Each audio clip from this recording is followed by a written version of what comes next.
শিক্ষার্থী বন্ধুরা, blackboard 20 YouTube চ্যানেলে তোমাদেরকে স্বাগতম।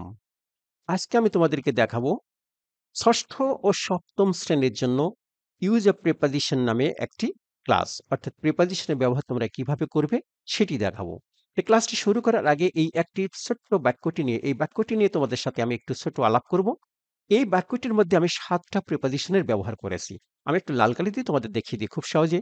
ফর, বাই, উইথ, অ্যাট, ও, ইন, ফর, এগুলো সব হচ্ছে প্রিপোজিশন। খেয়াল করো, ফরের পরে ঢাকা একটি নাউন, বাইয়ের পরে বাস একটি নাউন, উইথের পরে মাই ব্রাদার একটি নাউন, অ্যাটের পরে নাইন নাইন একটি সংখ্যা এটি নাউন, ও এর পরে ক্লক ক্লক একটি নাউন, ঘড়ি একটি নাউন। তো ওটা একটু সম্পর্কে তোমার একটু আইডিয়া দিয়ে দিই, খেয়াল করো। এই যে o'clock equal to of the clock, আসলে এই ওটা হচ্ছে অফ, এই ওটা হচ্ছে অফ, তাহলে এটা একটি প্রিপোজিশন। ইন দ্য মর্নিং, সকাল একটি সময়ের নাম, তার আগে প্রিপোজিশন। আর সাইট সিং একটি জায়গা দর্শন, খেয়াল করে এটিও প্রিপোজিশন। তাহলে আমরা বুঝলাম যে প্রিপোজিশনের কাজ হচ্ছে নাউনের আগে বসে বাক্য তৈরিতে সহায়তা করা। তাহলে প্রিপোজিশন বসে কোথায়? কোন নাউনের আগে। প্রোনাউনের আগেও প্রিপোজিশন বসে। আমরা সংজ্ঞাটা এভাবে বলতে পারি যে প্রিপোজিশন মূলত নাউন প্রোনাউনের আগে বসে ওই নাউন প্রোনাউনের সাথে বাক্যের অন্যান্য শব্দের সম্পর্ক তৈরি করে। যাই হোক, এই হচ্ছে প্রিপোজিশন, এরা সর্বদাই নাউনের আগে বসবে। আরেকটা জিনিস তোমরা লক্ষ্য করো, এইখান থেকে খুব গুরুত্বপূর্ণ কথা বলবো, সেটা হচ্ছে পাশাপাশি দুটি নাউন সাধারণত লেখা যায় না, তাদের আগে একটি প্রিপোজিশন লিখতে হয়। যেমন বাস, মাই ব্রাদার, এই দেখো প্রিপোজিশন। মাই ব্রাদার নাইন, খেয়াল করো এই একটি প্রিপোজিশন। নাইন এটি একটি নাউন, ক্লক একটি নাউন, এই দেখো preposition. Clock noun, the morning সকাল এটি একটি নাউন, এই দেখো preposition. Morning noun, sightseeing একটি নাউন, এই দেখো প্রিপোজিশন। তাহলে আমরা যখন একাধিক নাউন পাশাপাশি লিখতে চাই তখন প্রত্যেকবার তাদের আগে একটি করে প্রিপোজিশন বসিয়ে দিই, এটা হচ্ছে সাধারণ রুল প্রিপোজিশনের। এবার এই প্রিপোজিশনগুলো যদি কেটে দিই তাহলে কি দাঁড়াবে, খেয়াল করো। আমি সবগুলা প্রিপোজিশন কেটে দিয়েছি। এবার আমি পড়ি, আই স্টার্টেড ঢাকা, আমি শুরু করেছিলাম ঢাকা। আই স্টার্টেড ঢাকা বাস, আমি শুরু করেছিলাম ঢাকা বাস। কিছুতেই এটি আর বাক্য নেই। তার অর্থ প্রিপোজিশন কখনোই বাক্য থেকে ড্রপ করা বা বাদ দেওয়া যায় না।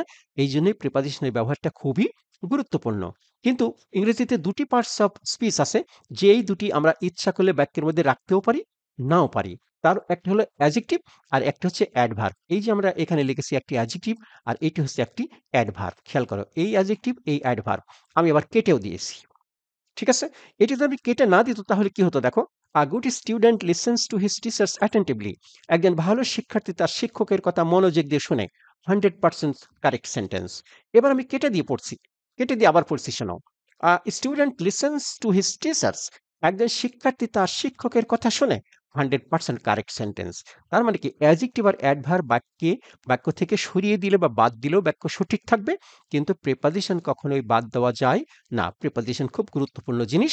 এইবার আমরা আজকের লেসনটি শুরু করব। এই হচ্ছে আমাদের আজকের লেসন। তবে এই লেসনটি আমার শিক্ষার্থীদের পাশাপাশি যদি কোনো শিক্ষক কিংবা অভিভাবক দেখে থাকেন তাহলে আমি রিকোয়েস্ট করব, এই লেসনটি শেখানোর শেষে এই লেসনটি আমি কোথা থেকে শিখালাম আমি সেই জায়গাটি আপনাদেরকে দেখাবো, অর্থাৎ আমি যে বইটি থেকে এই লেসনটি শেখাবো সেই জায়গাটি আপনাদেরকে আমি দেখাবো। কোনো শিক্ষক কিংবা কোনো অভিভাবক যদি আমার এই ক্লাসটি দেখে থাকেন আমি অনুরোধ করব পুরো ক্লাসটি তাদেরকে দেখার জন্য। আসুন আমরা ক্লাসটি শুরু করে দিই।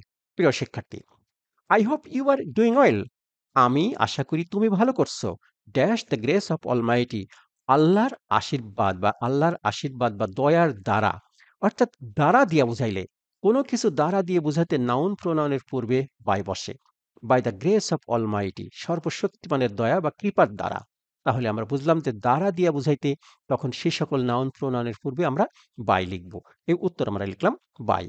পরেরটি, I am writing to invite you dash my 12th birthday ceremony. আমি তোমাকে ইনভাইট করছি। কিসের জন্য? আমার জন্মদিনের প্রতি। আমার জন্মদিনের প্রতি তোমাকে আমি ইনভাইট করছি। প্রতির একটা চমৎকার নিয়ম আছে। কোনো ব্যক্তিবস্তুর প্রতি বুঝাইতে নাউন প্রোনাউনের পূর্বে টু বসে। To my 12th birthday ceremony, আমার 12তম জন্মদিনের প্রতি বা 12তম জন্মদিনে তোমাকে আমি দাওয়াত করছি। তাহলে আমরা এখানে একটি লিখে দেব টু। আমরা লিখলাম টু। তবে এই গ্যাপটির আরেকটি বিকল্প বেটার আনসার আছে, সেটি হচ্ছে তোমরা টু এর পরিবর্তে ইচ্ছা করলেই অন লিখতে পারো। Party will be dash my house, এখানে একটা গ্যাপ আছে, এটুকু আমরা পরে করি।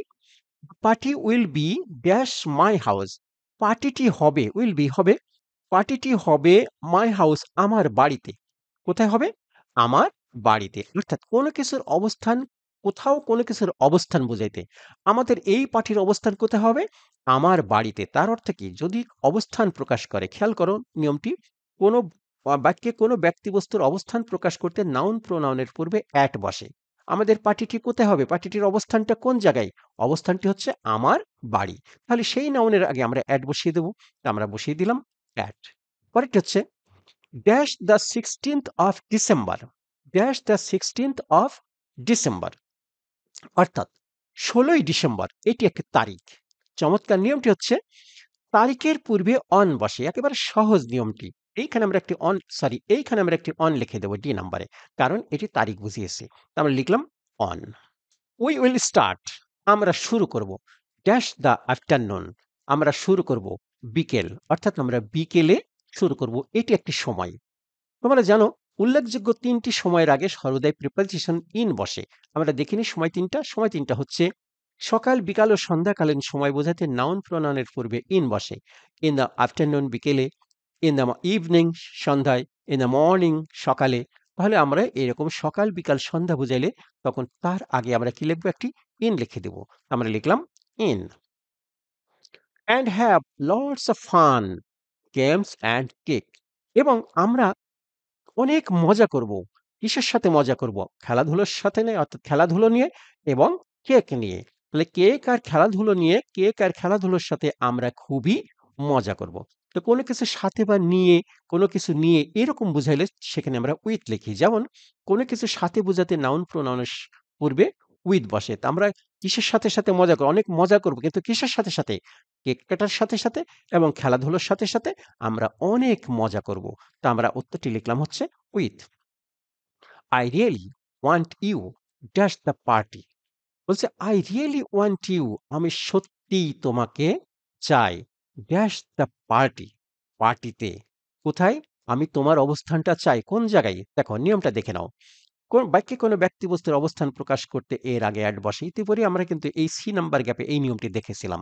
আবারও পড়ছি আমি, আই রিয়েলি ওয়ান্ট ইউ, আমি তোমাকে চাই, ড্যাশ দ্য পার্টি, অর্থাৎ পার্টিতে। আমি তোমার অবস্থানটি কল্পনা করতে চাই কোথায়? পার্টিতে। তাহলে আমরা এখানে লিখবো হচ্ছে অ্যাট। আমরা লিখে দিলাম অ্যাট।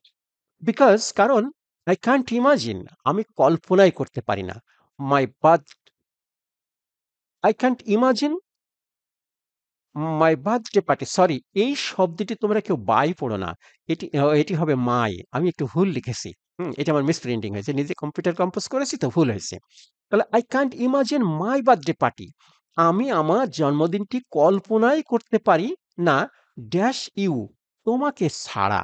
অর্থাৎ তোমাকে ছাড়া আমি আমার জন্মদিনটি কল্পনাই করতে পারি না। আবার একবার বলছি, এই শব্দটি কিন্তু মাই হবে। আচ্ছা, তাহলে তোমাকে ছাড়া, অর্থাৎ কোনো কিছু ছাড়া ব্যতিরেকে বুঝাইলে কি হয়? কোনো ব্যক্তি বস্তু ছাড়া বা ব্যতিরেকে বোঝাতে নাউন প্রোনাউনের পূর্বে উইদাউট বসে। উইদাউট ইউ, তোমাকে ছাড়া, তোমাকে বাদে, তোমাকে ব্যতিরেকে আমি আমার জন্মদিন কল্পনাই করতে পারি না। তাহলে আমরা কি লিখব? উইদাউট লিখব। তো শিক্ষার্থী বন্ধুরা, এই ছিল হচ্ছে আমার আজকের ক্লাসটি। তো আমি ক্লাসের শুরুতে মাঝে এসে একবার বলেছিলাম, সম্মানিত শিক্ষক এবং অভিভাবক যারা আমার এই ক্লাসটি দেখছেন, আমি এই ক্লাসের শেষে একটি বই দেখাবো। অর্থাৎ আমি এই যে ক্লাসটি যেখান থেকে করলাম, সেইখানে এই ক্লাসটি কিভাবে দেওয়া আছে আমার বইয়ে, আমি সেইটি দেখিয়ে আমি আজকের ক্লাসটি শেষ করব। তো সম্মানিত অভিভাবক এবং শিক্ষক এবং কোন শিক্ষার্থীরা তারাও যদি দেখতে দেখতে চায়, তাহলে চলুন, আমাদের ক্লাস শেষ। এখন আমি বইটি দেখাবো, বইটি দেখে আজকের ক্লাসের সম্পূর্ণ ইতি টানবো। চলুন আমরা বইটি দেখে আসি।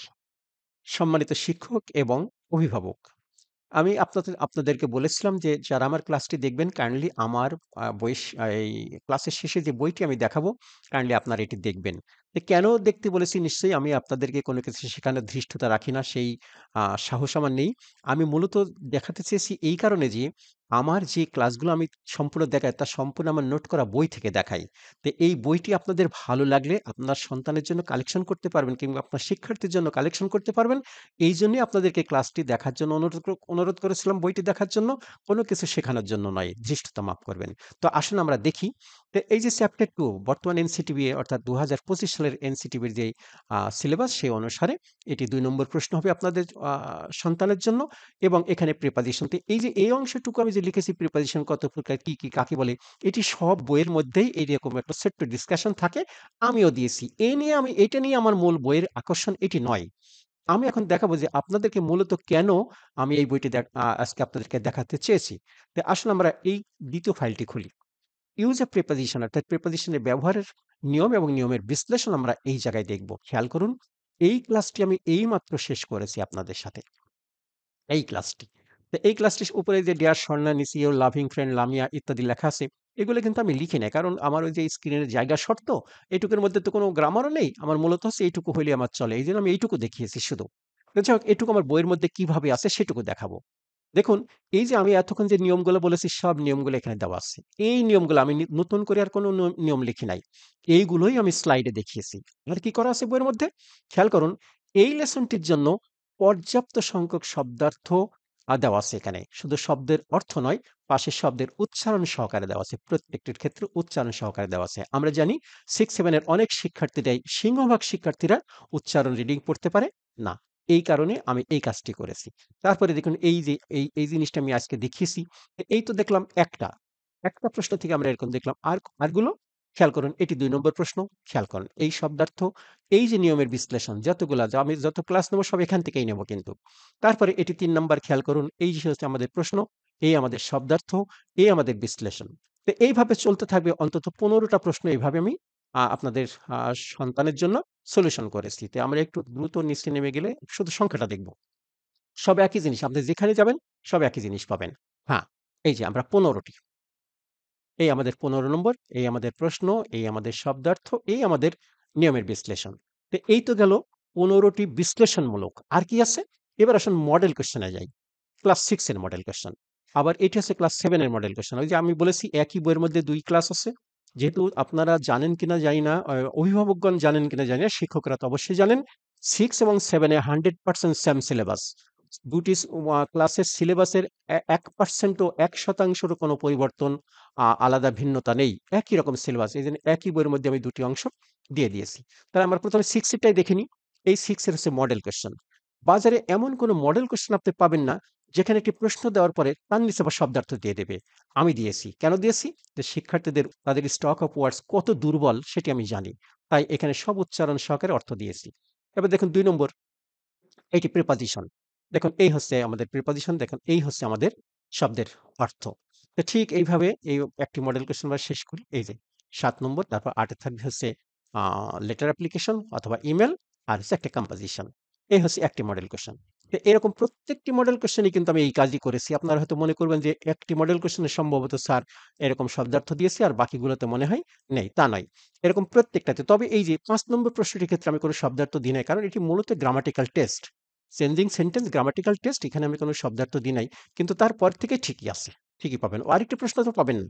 এই যে ইউজ অফ পাংচুয়েশন এর ক্যাপিটালাইজেশন, এটাকে এখানে আমি কোনো শব্দার্থ দেওয়ার প্রয়োজন মনে করি নাই। অর্থাৎ ৭ টির মধ্যে ৫ টিতে আপনারা ব্যাপক শব্দার্থ পাবেন প্রত্যেকটি মডেল কোয়েশ্চেনে। এভাবে মডেল কোয়েশ্চেন কতটা আছে আমরা দেখে নিই। এইভাবে মডেল কোয়েশ্চেন আছে এটা ৩। আমরা একটু দ্রুত টেনে যাই। সময় ভিডিওটা বড় হয়ে যাচ্ছে। এবার সবশেষটাই আমরা দেখব। সম্ভবত ১৫ টি। ১৫ টি আছে আমার নিজের, হ্যাঁ, এই যে ১৫ টি। তাহলে ১৫ টি আছে কিসের জন্য? ক্লাস 6 এর জন্য। এবার 7 এর জন্য আসেন। এই যে ১৬ থেকে শুরু। তো একই বইয়ের মধ্যে কেন 6-7 একটু আগেই কিন্তু আমি বলেছি। তো 6 এরও ঠিক একইভাবে কোনো ব্যতিক্রম নেই। শুধু প্রশ্ন আলাদা কিন্তু সিস্টেম একরকম। এইভাবেই শব্দার্থ আছে। আবার সেই শব্দার্থের নিচে এইভাবেই করে প্রত্যেকটি প্রশ্ন সাজানো আছে। তাহলে এখানেও আছে কতটা মডেল কোয়েশ্চেন? এখানেও আছে ১৫ টা। তাহলে একজন শিক্ষার্থী, ৬ষ্ঠ শ্রেণীর একজন শিক্ষার্থী যখন তার ১৫ টি মডেল কোয়েশ্চেন শেষ করবে, ১৫ টি এনালাইসিস শিট শেষ করবে, এটি শেষ করতে তার ১ থেকে ১.৫ বছর লেগে যাবে। আর এইগুলোতে আসতে পারবে না। তারপরেও যদি কোনো শিক্ষার্থী মনে করে না আমি 6 এর সমস্ত সবকিছু শেষ করেছি, সে সরাসরি 7 এ চলে এসে একই বইয়ের মধ্যে যেহেতু সে এখান থেকে প্র্যাকটিস করতে পারবে। একইভাবে ক্লাস 7 এর কোনো শিক্ষার্থী যদি মনে করে তার মডেল কোয়েশ্চেন গুলা, তার এনালাইসিস শিট গুলা সে সব শেষ করে ফেলেছে, সে কোথায় যাবে? ক্লাস 6 এর গুলা শেষ করবে। তাও সে পারবে। সম্মানিত অভিভাবক এবং সম্মানিত শিক্ষক, আমি আগেই বলেছি আপনাদের আমি শেখানোর জন্য এত ধৃষ্টতা আমার নেই, এত সাহস আমার নেই। আমি মূলত বইটি আপনাদেরকে দেখানোর জন্য বলেছিলাম আমার ক্লাসটির সাথে থাকতে। তা আশা করি আপনারা বইটি দেখতে পেয়েছেন এবং বইটি বুঝতে পেরেছেন? এবার বইটি আপনারা কিভাবে পাবেন সেটি দেখিয়ে আমি আজকের ক্লাসটি শেষ করব। সুপ্রিয় শিক্ষার্থী, সম্মানিত অভিভাবক এবং সম্মানিত শিক্ষক যারা আমার এই ক্লাসটি দেখছেন, আমি বলেছিলাম যে কিভাবে আমার এই বইটি পাওয়া যেতে পারে। এটি হচ্ছে আমার সেই ৬ষ্ঠ এবং ৭ম শ্রেণীর বই, যার মধ্য থেকে আমি আজকের ক্লাসটি শেষ করেছি। তো এই বইটির মধ্যে দেখুন এখানে ৭ টি যে গ্রামার, এটি ৬ষ্ঠ এবং ৭ম শ্রেণীর একই গ্রামার। এছাড়াও থাকবে কম্পোজিশন, লেটার রাইটিং, অ্যাপ্লিকেশন সবগুলো একই বইয়ের মধ্যে পাবেন। তো এই বইটি পেতে হলে সাধারণত ২ টি মাধ্যম ব্যবহার করে আমি এই বইটি পাঠিয়ে থাকি। বই পাঠানোর মাধ্যমটি হচ্ছে সুন্দরবন কুরিয়ার সার্ভিস অথবা কন্টিনেন্টাল কুরিয়ার সার্ভিস। কিন্তু আমি সুন্দরবন কুরিয়ারটাকে একটু বেশি চুজ করি, কারণ এটি আমার কাছে বেশি অ্যাভেলেবল মনে হয়। আর এই বইটি পেতে হলে আমার মোবাইল অথবা হোয়াটসঅ্যাপ নাম্বারে যোগাযোগ করতে হবে 01740717656 এই নাম্বারে। আর এই বইটির বিক্রয়ের মূল্য হচ্ছে ৳২৯৫ এছাড়া এই বছর যারা ২০২৫ সালে যারা ক্লাস 10 এ তোমরা ২৬ সালে এসএসসি পরীক্ষা দিবে, তোমাদের সিলেবাস কিন্তু শর্ট করা হয়েছে। এটা হচ্ছে সেই শর্ট সিলেবাসের উপর বইটি। এই বইটি যদি পেতে চাও একইভাবে বিক্রয় মূল্য দিতে হবে ৳২৯০ আর একইভাবে যোগাযোগ করতে হবে আমার হোয়াটসঅ্যাপ নাম্বারে। একটু আগে আমি নাম্বারটা বলেছি। এর পরের বইটি হচ্ছে স্টুডেন্টস হ্যান্ডবুক 4। এই বছর ২০২৫ সালে যারা ক্লাস 9 এ অর্থাৎ ২৭ সালে যারা এসএসসি পরীক্ষা দেবে, এই বইটি হচ্ছে তাদের জন্য। তো এই বইটিও একইভাবে পাওয়া যাবে। আমার মোবাইল হোয়াটসঅ্যাপ নাম্বারে যোগাযোগ করতে হবে। নাম্বারটি 01740717656 এই নাম্বারে। এই বইটির বিক্রয় মূল্য হচ্ছে ৳৩৪০ এবং আমার চতুর্থ শেষ বই, ইট ইস স্টুডেন্টস হ্যান্ডবুক। এই বইটি একদম ৬ষ্ঠ থেকে ১০ম শ্রেণীর সকল গ্রামার এই একই বইয়ের মধ্যে তোমরা পাবে। এবং এই বইটির বিক্রয় মূল্য ৳৩৫০। এই বইটির পাওয়ার জন্য একই নাম্বারে যোগাযোগ করতে হবে। তো আজকে আর নয়, খুব শীঘ্রই দেখা হবে নতুন কোনো ক্লাস নিয়ে। সেই পর্যন্ত তোমরা যেই ক্লাসটি দেখলে আমার শিক্ষার্থী বন্ধুরা, এই ক্লাসটি যদি তোমাদের ভালো লেগে থাকে তাহলে অবশ্যই ক্লাসটি লাইক, কমেন্টস এবং বন্ধুরা সাবস্ক্রাইব করে আর বন্ধুদের সাথে শেয়ার করে দিও। আজকে আর নয়, খুব শীঘ্রই দেখা হবে নতুন ক্লাস নিয়ে। সেই পর্যন্ত সবাইকে আল্লাহ হাফেজ।